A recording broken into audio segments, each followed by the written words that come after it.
Hey, I'm on the top of Dirty Face Mountain. Gonna lead the devotions here today from the Dirty Face Mountain. So what do? We always start by singing. Let's just kind of listen and sing along and start our day with worship. My hope is built on nothing less than Jesus' blood and righteousness. I dare not trust the sweetest frame, but wholly trust in Jesus' name.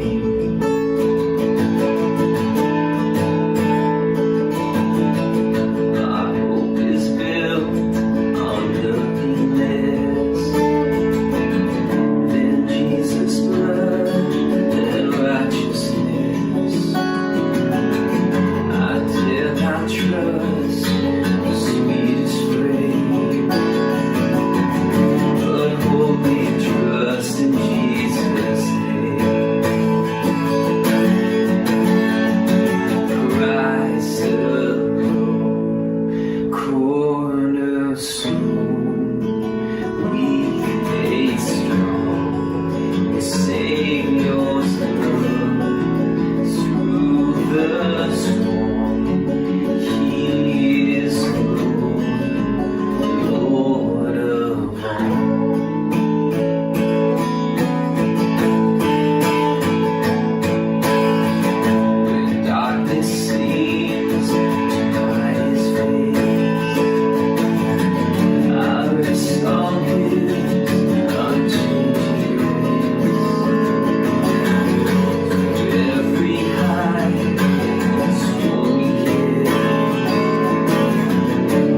nothing lives than Jesus' blood and righteousness. I dare not trust the sweetest frame, but wholly trust in that went there. And then he says something very unique. He says, it's not about me. It's about what God's doing to prepare people for the message that I have for them. Now, I share those two scriptures because it kind of fits what we're doing here today. My wife and I are climbing Dirty Face Mountain. This climb, it's 97 degrees out. This climb, we started at 6:30 in the morning, was really hard.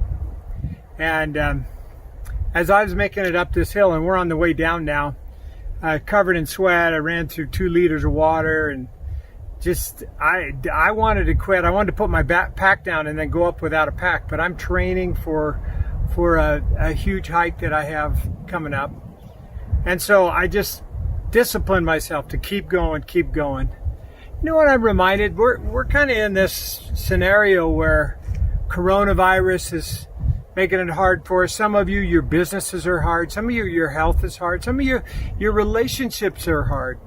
And then we get news this week that school's going to be all online this year.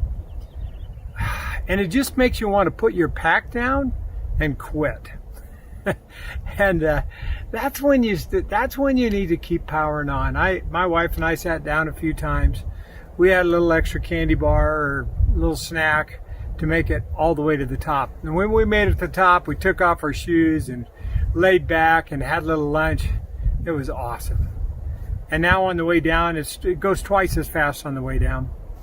And I am convinced that we'll have some downhill. But I also know that as a church, that we face some uphill too.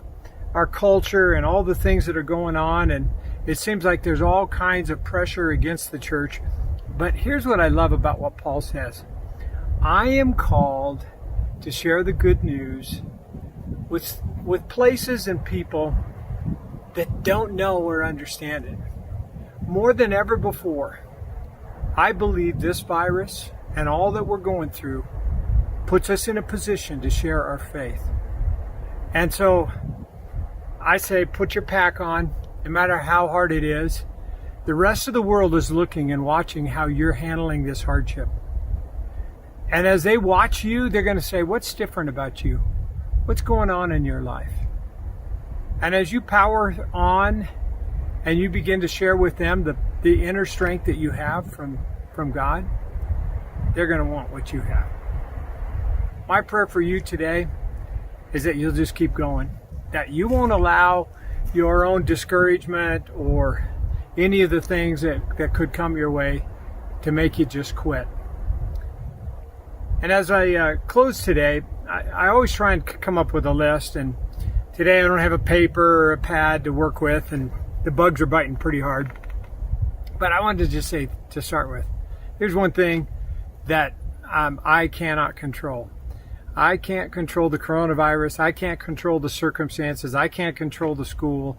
I can't control a whole lot of things that are happening in my world right now. And I give those things to God. And every night if I wake up in the middle of the night, I just give them to God.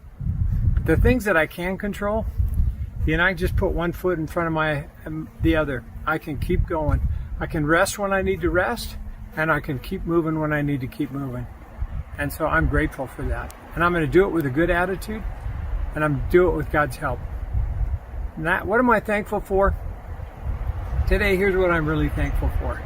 I'm really glad we made the top of this mountain. To tell you, I didn't think it would ever come. There were so many false summits, and I'm so glad that I got the pack all the way to the top, because I need to train. I needed this training. I'm going to be really sore this week, and if I could be thankful for something, it'd be thankful for sore muscles, because I know when those muscles heal, they become stronger. And so I don't know what you're thankful for today, but make a list, 10, 12 things that you can thank God for. But most of all, you know what I'm thankful for? No matter what we're going through, the Bible says that God will cause all things to work together for good to those that love Him. I love God. I know most of you love God. If you don't love God and you're listening today, start loving Him today.